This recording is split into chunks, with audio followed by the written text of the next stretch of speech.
আজকে আমি পেঁয়াজ ভাজি করলাম, তারপর তোমাদের সাথে লেবু ছিল।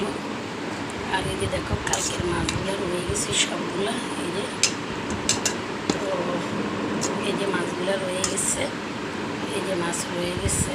তো কালকে শাকের মাছগুলো রয়ে গেছে বন্ধুরা। আর এই যে দেখো আজকে আমি একটা নতুন রেসিপি বানাইছি বন্ধুরা, বলি তোমাদেরকে।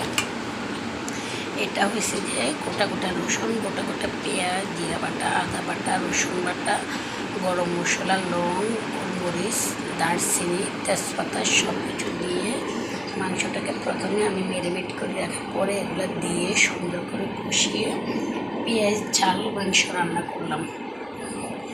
আর সাথে ছিল আমাদের ভাত।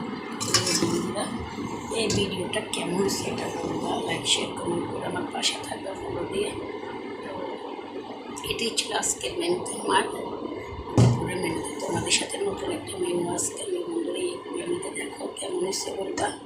এই যে দেখছ, এই যে বন্ধুরা গোটা গোটা রসুন দিলাম, পেঁয়াজ দিলাম, সব গোটা বাটা মশলা দিচ্ছিলাম, রসুনগুলো গলে গেছে। এবার এই যে দেখছো, তো এগুলো আজকে আমার পেঁয়াজ মাংস গোটা ঝাল, পেঁয়াজ মাংসের ঝাল রান্না।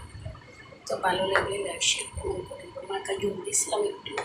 আর এই যে ভাত আজকে দুপুর মেনুতে আমাদের এটাই ছিল। তো ভালো লাগলে ফলো দিয়ে পাশে থাকবা, অন্যকে শেয়ার করে দিবা, লাইক শেয়ার কমেন্ট করতে ভুলবো না, সাবস্ক্রাইব করে দেবা আমার চ্যানেলটা। বন্ধুরা আমি অনেক কষ্ট করে জন্য ভিডিও বানাই, তো সাবস্ক্রাইব করে পাশে থাকবে। নমস্কার।